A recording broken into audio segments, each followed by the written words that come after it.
बारे में, जो कि है क्लासिफिकेशन और ACR यूलर क्राइटेरिया के बारे में।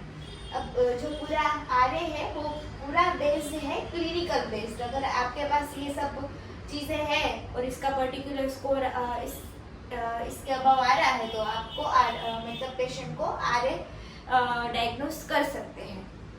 पहले तो इसका क्लासिफिकेशन देख लेते हैं। पहला तो है very, very early established RA. अब ये जो है पूरा क्लासिफिकेशन वो हैरिसन प्लस जो नीट-एसएस के जो नोट्स है उसमें से लिया गया है, ठीक है।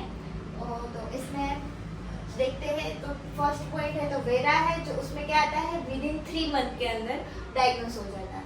फिर early established RA 3 to 12 month में, late established RA 1 to 2 years और chronic stabilised rheumatoid arthritis greater than 2 years। पर ये डायग्नोसिस तो बनता है, उसमें थोड़ा टाइम लगता है क्योंकि पेशेंट इतने ज़्यादा टेस्ट करवा के इतना इरिटेट हो गया होता है कि वो बार बार अपने डॉक्टर्स चेंज करते हैं, क्योंकि इसमें जो रूमेटॉइड आर्थराइटिस के पेशेंट हो उनको आराम बहुत ही कम मिलता है और प्लस इनकी जो स्टीरॉइड की है वो भी मैनेज करना बहुत डिफिकल्ट है। मैं तो सैल्यूट करती हूँ रूमेटोलॉजिस्ट को कि इनके जो पूरा स्टीरॉइड का डोज डिसाइड करना बहुत ही ज़्यादा मुश्किल है। तो ये तो पहले इस हिसाब से हम बना सकते हैं, ठीक है, डायग्नोसिस। फिर ACR यूलर क्राइटेरिया देखते हैं हम, ठीक है। आपके पास पेशेंट आया कि आपको इवेल्युएट कर लिया कि इसको आरए हो सकता है, तो आप उसके बाद ये सारे पॉइंट डिस्कस करें, जिसमें जॉइंट इन्वॉल्वमेंट है 0 to 5 उसका मार्क है, यहाँ तक देना है। पहले तो हम ये देख लेते हैं जो लार्ज जॉइंट और स्मॉल जॉइंट में कौन कौन से आते हैं। लार्ज जॉइंट में आता है shoulder joint, elbow joint, hip joint, knee joint और एंकल जॉइंट। और स्मॉल जॉइंट में आता है MCP, PIP, DIP, wrist joint, ठीक है, ये सारे आते हैं। तो अगर पेशेंट को 1 लार्ज जॉइंट है तो 0, 2 to 10 लार्ज जॉइंट है तो 1, 1 to 3 स्मॉल जॉइंट है तो 2, 4 to 10 स्मॉल जॉइंट है तो 3, ग्रेटर देन 10 जॉइंट है तो 10, ठीक है। इसमें शायद 5 आएगा, इसका मैं आपको बताऊंगी, ठीक है। इसमें शायद 5 आता है, ये 5 आता है।